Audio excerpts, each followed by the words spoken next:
Good evening, councillors, officers, members of the public in attendance and our viewers live streaming tonight's Planning Committee meeting. I declare this meeting open at 6:35pm.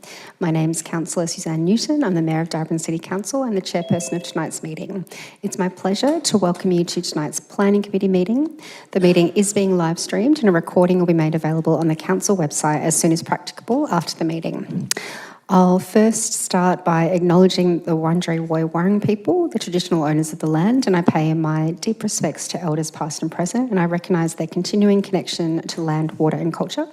I also personally declare my support for treaty in Victoria. And I'll go to item 1, membership. Before we commence this evening, I'd like to introduce the councillors and senior staff who are with us this evening. There is Councillor Tim Lawrence, the Deputy Mayor.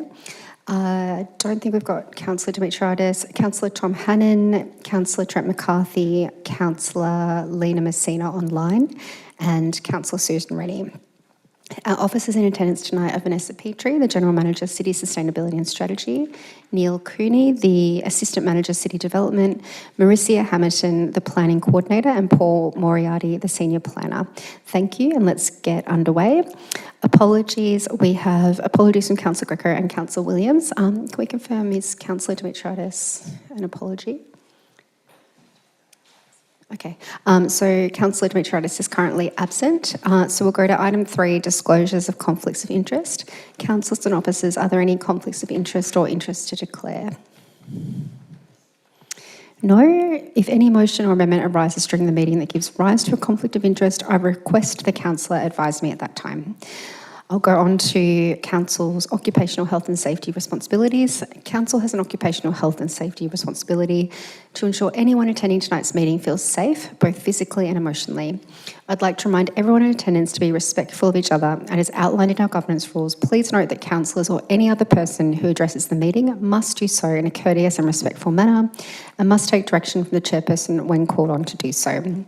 I'll go to item 4, confirmation of minutes of the previous meetings. Councillors, could I have a mover for the adoption of the minutes of the Planning Committee, which was held on the 8th of April? Councillor McCarthy, and seconded by Councillor Lawrence. And I'll put that straight to the vote. All those in favour? That's carried unanimously. And sorry to interject. Yes. Councillor Dimitriadis has sent a formal apology. She has circulated it. Just would like to mention that. Thank you. Then we will note Councillor Dimitriadis as an apology. And councillors, just before we begin the formal part of the meeting, I will be permitting questions of officers prior to the commencement of debate on each item. If I think sufficient questioning has occurred, I'll exercise my right under the governance rules to limit questions and ask the debate to commence. Before we continue, can I please request you ensure your microphones are off unless you're speaking. We will now go to item 5. This is the consideration of reports, and we have item 5, the application for planning permit D631-2023, 154 Mitchell Street in Northcote, and we'll go to our planning officers to present to the committee a brief presentation on the item. Thank you, Mayor. Thank you, councillors. This is a proposal to issue a notice of decision for the construction of 3 dwellings on a lot.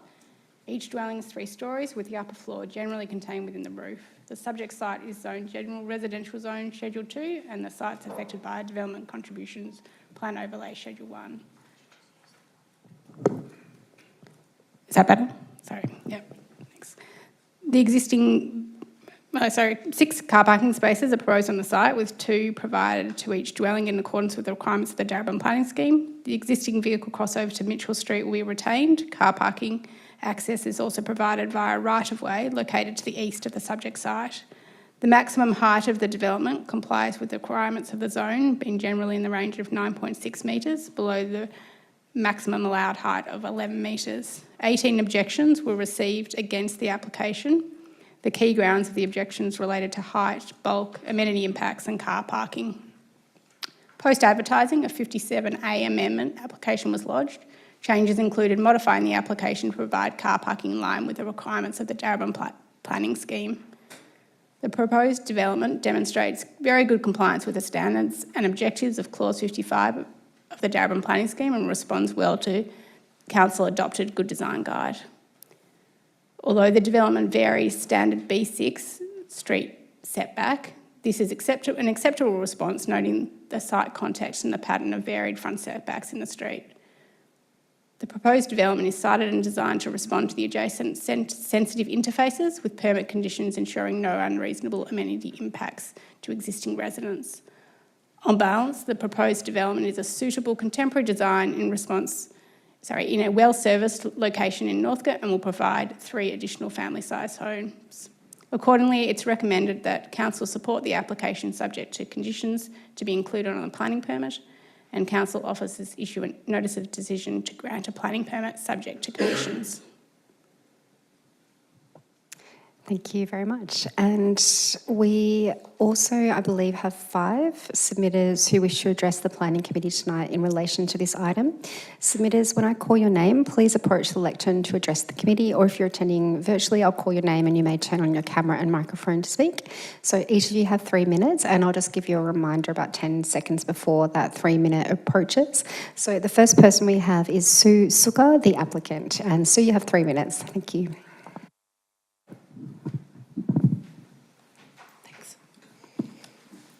Good evening. I am Sue Suka, Director at CK Roos Architects and Town Planning. We have worked with the owners at 154 Mitchell Street, and I'm here tonight on their behalf. As you know, the proposal is for 3 three-storey townhouses.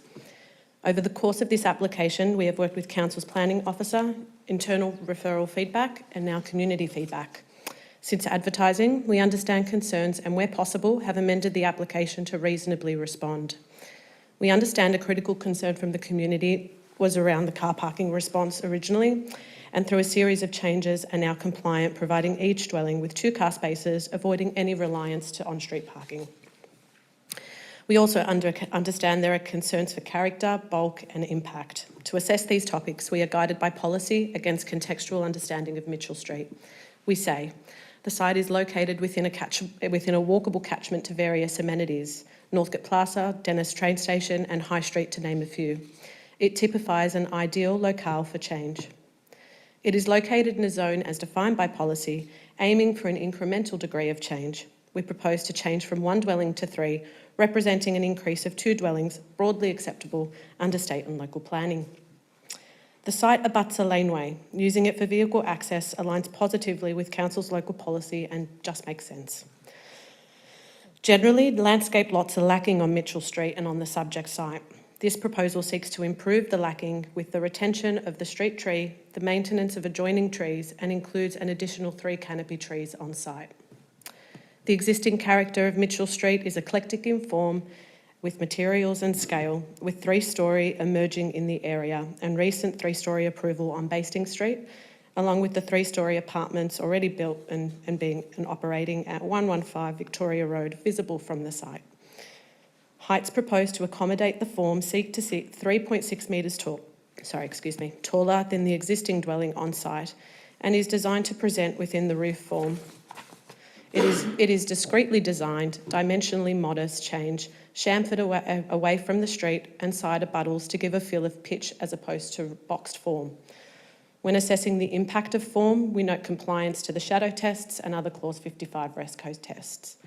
Overall, we ask councillors to consider the totality in the proposal. The offering of 3 dwellings is in an exceptionally desirable, accessible location in a time needed most. It offers flexible internal living arrangements, comfortable to cater for many diverse end users, and balances policy with context in an eclectic area flagged for this degree of change. Thank you. Thank you very much, Sue. And next we have Tony Martin, an objector. Tony, you have 3 minutes to speak. Thank you. Thank you, councillors, for hearing us tonight. We object to the following. The front setback, the report outlines that this is non-compliant. It should be 6.3 metres. Proposal is for almost half that. This results in 1 extra house on the site. There are no sites in the nearby area that has such small setbacks. The rhythm of the street is important, but also safety will be undermined by such a significant reduction at the interface of the laneway. Building heights and respecting surrounding forms. Whilst the higher stores are technically acceptable under the zone, the report justifies the height of this apartment complex on Victoria Road. This is a flawed argument that those apartments are in a commercial 1 zone, not a general residential zone. The Bastings community site also references a very different paradigm, as on a much larger block designed in a separate community style and set next to a school. There are no three-storey developments of this density in the local area on an isolated block of this small size. There are only a very limited number of two-storey developments in the specific local area. It's also important to note that whilst the report references the proposed building is only 3.6 metres higher than the existing house only has that at one point of the pitch roof, whereas the proposed design would have the 10-metre height across the full length of the block. From a volume perspective, it's more like 700% to 800% of the current building, an enormous increase in bulk and form.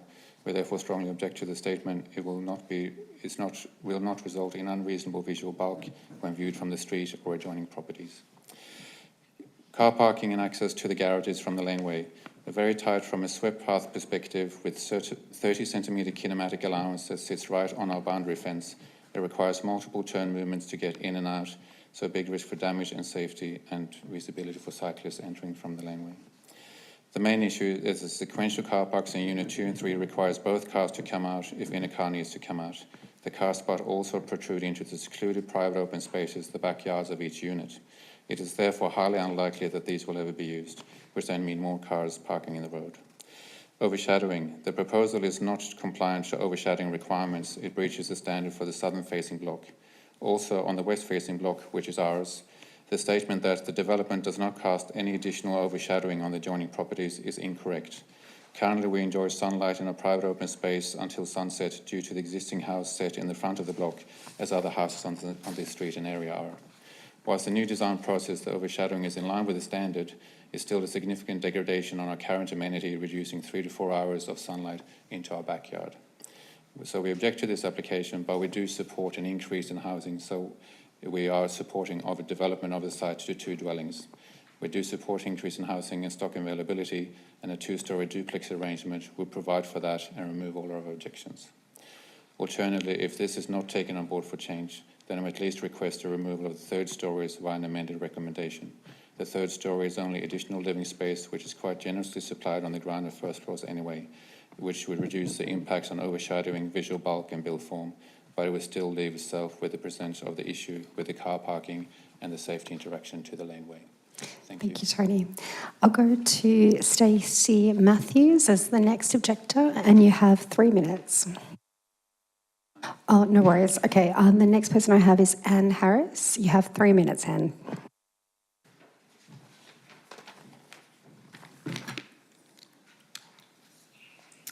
Thank you for the opportunity to speak tonight. Firstly, I would like to voice my support for the objection raised by Tony Martin, primarily that this is an inappropriate development for the site. The proposed plans that I'll speak to predominantly are the safety risks for pedestrians and cyclists in the area. The proposed plans would mean that residents of all properties would use a small laneway to the east of the property to access their garages. The laneway is narrow, low quality concrete and with poor drainage, which currently frequently floods during winter. There is currently little vehicle traffic using the lane, especially at the Mitchell Street end. Mitchell Street carries a significant amount of pedestrian traffic. It is near a bus stop and a large convenience store on the corner of Victoria Road. It's close to Northcote Aquatic Centre, and the route is used by a significant number of school children attending Northcote High School, Westgarth Primary School and other schools. Mitchell Street also has on-road bike lanes and carries a large amount of cyclist traffic, given the nearby streets do not have bicycle infrastructure, and as such this road is a designated bicycle route. Our most significant concern is that pedestrians and cyclists using Mitchell Street will be at risk of injury given the design and this very small setback of the proposed development and the use of the laneway as a primary access for residents. The existing side fence on 156 Mitchell Street is a rendered brick 1.5 metre fence that abuts the footpath. The proposed development has a very small setback and is 3 stories high. This all means that drivers of vehicles using the lane to exit onto Mitchell Street will have very poor visibility of pedestrians walking either east or west along Mitchell Street. Cars using the lane will also be obscured for pedestrians. Cyclists using the bicycle lane on Mitchell Street will also be at significant risk, given the poor ability for cyclists and vehicles to see each other, and also the lack of visual cues for cyclists to expect a vehicle to be exiting a narrow concealed lane between 2 buildings. The high density of the proposed dwellings will also mean an increase in parked vehicles next to the bicycle lanes, further decreasing visibility and increasing risk. In short, the development will create traffic on a laneway at the same time as obscuring visibility of pedestrians and cyclists due to the design and setback. The situation is vastly inferior in terms of the safety that will be permitted for private driveways or dwellings on corner blocks. It is not apparent to us that a road safety audit or a parking audit has been undertaken to investigate the risks that the proposed development would have to local pedestrians and cyclists. The current design of the proposed development is at odds with the primary stated goal of the City of Darebin's safe travel strategy, which is to prioritise the safety of vulnerable road users. As it stands, approving this proposal would increase vehicle traffic on a laneway, would heighten the risk of injury to pedestrians and cyclists using Mitchell Street, and would expose the council to liability if injuries did occur. And that's time. Thank you. Great, thank you. And I'll go on to our last speaker, Robert Kisgen, apologies. And Robert, you have 3 minutes. Thank you, Chair. Thank you, councillors, for having me speak to this particular planning application tonight. I do reflect the objections that the speakers previous to me have raised. The 2 key concerns that I have with regards to this application relate to the character of the dwelling in the built environment as well as the parking item.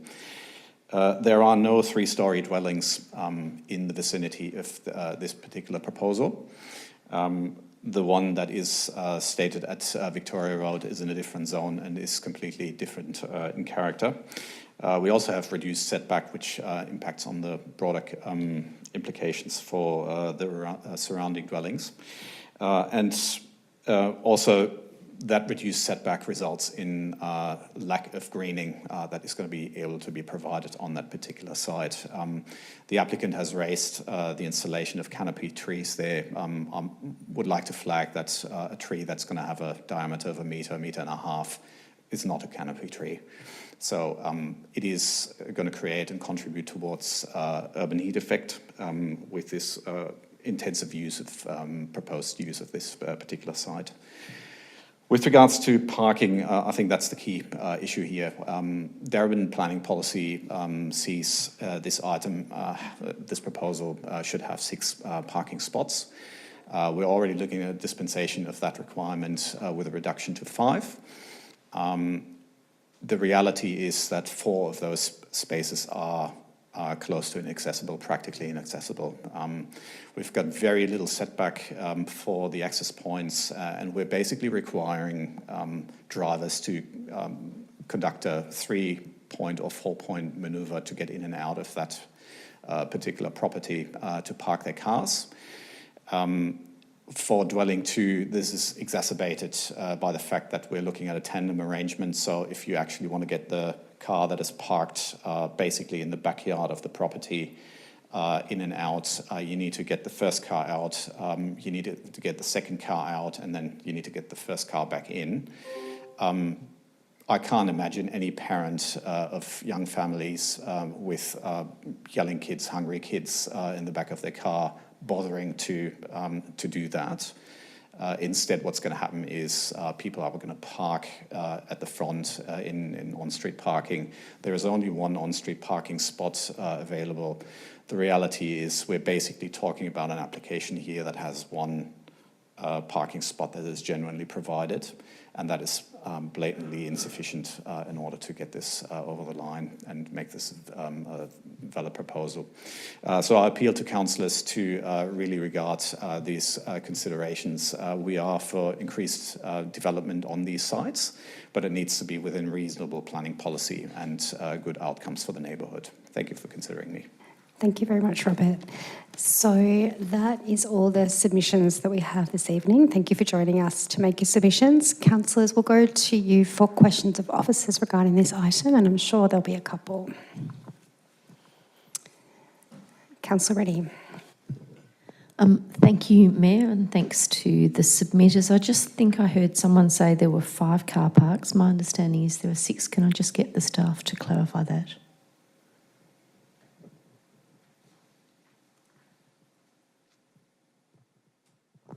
Thank you, Councillor, and through you, Mayor. There are 6, I believe it was originally 5, and the application was amended via a 57A application post-advertising. Thank you. Thank you, Councillor. Councillor Hannan. Thank you, Mayor, and thank you to the staff of the report and to all the submitters this evening. I'd note a comment that was made on bulk, visual bulk, but also use of land space and contribution to urban heat effect. I'm interested in the proportion of permeable space, permeable land. I was just wondering if we could get confirmation of the amount or proportion of permeable land on the application and how that fits with the standards. Thank you. Thank you, Councillor, and through you, Mayor.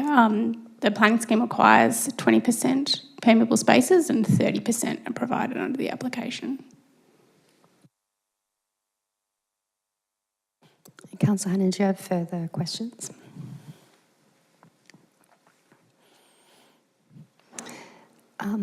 I've got one, officers, just about what people talked about, I suppose, about the reality of getting in and out of the car space. And there was mention of whether you might have to bring your car out to get a second one out. Would you be able to comment on, I suppose, traffic flow within the application? Thank you, Mayor. The application has been assessed by our traffic engineers internally, and they are fully endorsing the proposal as it stands, and meeting the technical requirements of both the planning scheme and their own engineering technical requirements. Regarding taking one car out to access the second car to use in the streets, it's quite common on tandem car parking spaces on developments like this where there are one car in front of the other. And it's very common practice in the city of Darebin as well as the rest of metropolitan Melbourne. Thank you, Neil. Have we got any final questions before we move to debate? Councillor McCarthy. Just I suppose a point of clarification in relation to the Clause 55 compliance assessment and also the commentary around the front setback. It does provide a rationale for allowing a reduced front setback, which was an issue that was raised by one of the objectors in their submission. Just wanting to understand in the context of how council approaches these sorts of applications in other situations, just wanting to confirm whether this is a common practice for council to vary from the Clause 55 requirement in regard to the specific context, because that's what I'm reading from the commentary, but I just wanted to clarify if that is actually standard practice for council. Thank you, Councillor. Through you, Mayor. It's standard practice for council to assess each application on its own merits and its own contextual basis. The Clause 55 standards and objectives allow for contextual assessment. It provides a standard as a guidance, and in many circumstances allows you to consider what's actually occurring on the street and in the site context. In this instance, council officers applied that discretion to move away from the standard and to look at the objective. The contextual analysis for this site includes a number of varied setbacks on Mitchell Street, up and down Mitchell Street, number 156, 171, 170, 160 and 126 have similar setbacks to what's proposed. There's also a variance of setbacks throughout this street, larger or shorter setbacks. With this particular site and the actual neighbouring properties to allow it to vary the standard, the property to the immediate west has a high 1.7 metre front fence with an front yard that's used for storage rather than amenity or gardening purposes. To the immediate east is the laneway, and then further to that is the adjoining property at 156. The front setback of that adjoining property includes a veranda which sets into that front setback. And on this particular circumstance, looking at that front setback of that veranda, the high 1.7 metre wall of the other property we talked about, and the presence of the laneway allows for a reduced front setback to be proposed, while also maintaining room for garden area in the front setback. Thank you. Thank you for that explanation. That's really helpful. Thank you. Councillor McCarthy, any further questions? No. Okay. Councillor Messina, do you have a question? Thank you, through you, Mayor. I'm curious about the condition of the laneway, and has any concessions been undertaken in terms of the increased usage based by construction vehicles to access that laneway? And has there been any discussions about like for like in terms of the laneway after construction? Thank you, Councillor. Through you, Mayor. The laneway condition has been assessed internally and is of a standard suitable for the existing traffic and proposed traffic as part of this development. Regarding construction activities, developers prior to commencement are required to obtain an asset protection permit through council. And requirements of that permit is that the condition of council assets are returned in the same or better state than what they are before the construction commences. So we have a proactive team that assesses that and allows for a mechanism to ensure compliance if the laneway is damaged during construction. Thank you. Thank you. Councillors, I'll close questions there and we'll move to debate. So do I have a mover of a motion for 154 Mitchell Street, Northgate?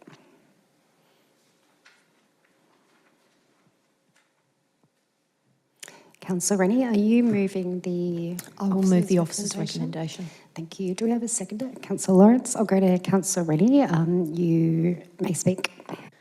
Thank you, Mayor. Firstly, I'd like to thank all 4 submitters and also any objectors who are here. It's always good to hear from people about the impact you feel the development will have, and also from the developers about what thinking has been in the development of the proposal. On balance with this application, I think that it is compliant and will actually add to the area, and importantly it will add 3 generous high quality homes which I think will be highly desirable to people looking to move into the area. We know that there is a shortage of housing, and as much as change is difficult for communities who see these type of properties being developed, I hope people will actually see that what is going to happen here are 3 opportunities for fabulous new neighbours who can become your neighbours in your neighbourhood. And I think that's really important because there are so many families looking for generously sized family homes. I note there is already some dwelling diversity in Mitchell Street. So in particular, 157 Mitchell Street has a similar contemporary look. It's very close, almost sort of diagonally opposite this property. I note that the property next door is an example of what I would say is not actually adding amenity to the area, with a very high fence hiding a mountain of stored stuff. And so I think that the amenity issues are in the eye of the person viewing them, but certainly I think that this will have a tendency to actually increase the appeal of the area and make it look cared for. In terms of it being an overdevelopment, I note the site coverage is 58%. That is lower than, just slightly lower than the allowable amount. And I think when people seek to exceed that site coverage of 60%, I have been the first to put up my hand and say, no, that's not okay. And I've led many refusal motions based on the site coverage. But this site coverage is compliant. Where the building sits is often a design feature. And so, for example, the setback could be dealt with by pushing the whole thing back and bringing the car parking to the front. That would not make the building look any better. It would be unsightly. And so I think that's a reasonable proposition. The development is compliant with the car parking, and as I said, these are quality, highly sought after homes, and I hope that the people who move in, I'm sure they will be exceptionally good neighbours, and hopefully over time might become great mates and friends and supports to others in the neighbourhood. Just in relation to safety, I cycle my bike along Mitchell Street every day. I'm really aware of safety issues. I'd have to say it's usually cars that are on the road using Mitchell Street to cut through and commute that pose a risk, and that is a risk, I acknowledge that. But I've never felt cycling to work on Mitchell Street that it's cars coming out of the driveway that are an issue. Thank you. Thank you, Councillor Rennie. And I'll go to Councillor Lawrence as seconder. Yes, thanks to the applicants for presenting and also the objectors for raising their concerns tonight.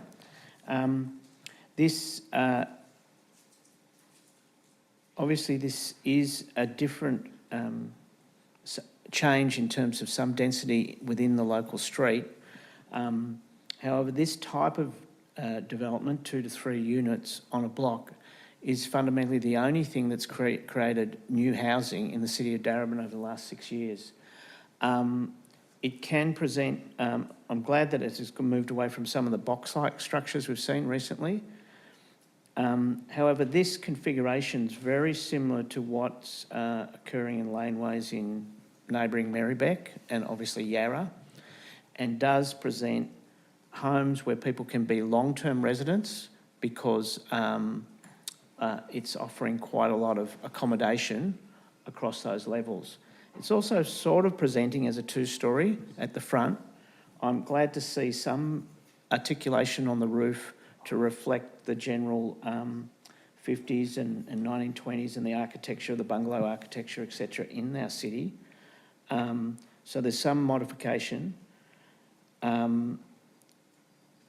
Yes, I could see asking for more from an aesthetic point of view, but the overall need for functioning quality housing is really important, and the fact that we do have reputable planners and builders who might be able to build them in Darebin is something we actually can't stop. So I'd be supporting the application. Thank you, Councillor Lawrence. Do we have further speakers? Councillor McCarthy. Thanks, Mayor. I'd like to also thank our officers and all the submitters this evening, both the applicant and the objectors. In considering whether to support this, one of the things that I would just draw everyone's attention to is the fact that Council does need to, and through the Planning Committee, does need to assess according to the relevant codes.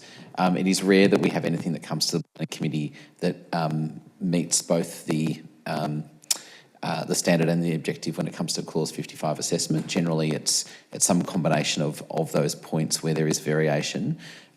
This actually has very few variations from Clause 55. And the one that I was most concerned about was in relation to the street setback, because I'm conscious, and I know Mitchell Street well, and I did represent it for 12 years, that there is a certain sense of form and shape and structure, but there's also the reality, which is that, and our officers validated that for me, which is that there is variation in the setback. The adjoining property really kills the argument about reduced setback, because there is literally a brick wall on the boundary. So you're not getting any setback benefit at the moment from that property.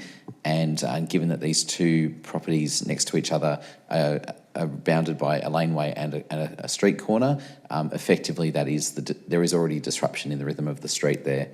I would probably also just second the comments by other councillors about thinking around what is the type of housing that we're seeking to see happen in this particular part of Northcote and this particular pocket. And I actually think this is sympathetic to the local character and the local community, because it does deliver opportunity for more people to live in what is a very well served area by public transport, by local amenity. And I think in time it will be accepted that this has been a positive development for that site, because there are variations on this proposal which are far less appealing and which deliver less pleasant outcomes for both future occupants, but also for adjoining property owners. So I'm pleased to support this on that basis, and thank everyone for their participation. Thank you, Councillor McCarthy. Have we got further speakers, Councillor Hannan or Councillor Messina? No. Councillor Messina, did you wish to speak? No, me, I was just going to echo what my fellow councillors have stated. Thank you. I will.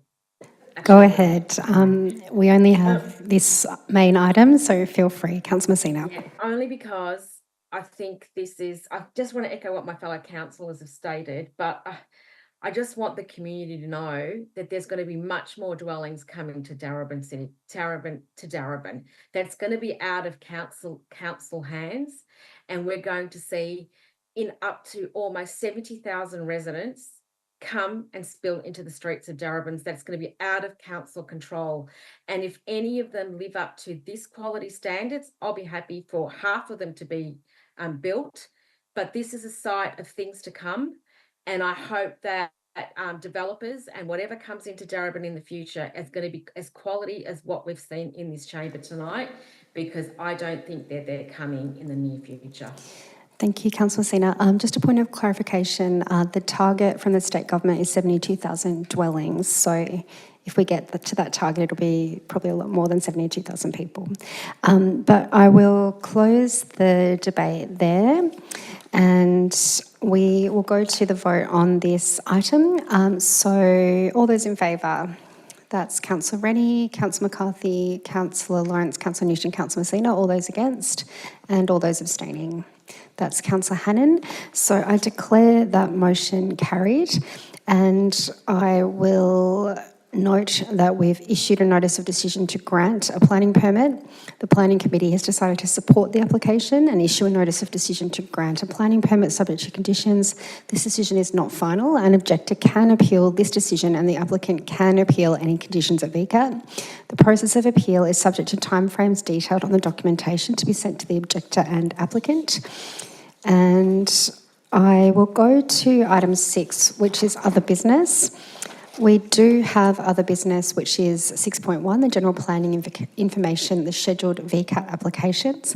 I normally wouldn't speak to this one, but there was quite an interesting one where there was an officer's recommendation to support, council opposed it, and VCAT agreed with council. So we probably don't need to debate this one, but do I have a mover of the motion? Councillor McCarthy, do I have a seconder? Councillor Reddy? And I'll put that straight to the vote. All those in favour? That's carried unanimously. And item 7, that's carried. And item 7, consideration of reports considered confidential. There are none. Item 8 is close of meeting. So councillors, there's no other business to consider this evening. So I'll declare the meeting closed at 7:13 p.m. Thank you and have a lovely evening. And thank you to all our submitters tonight.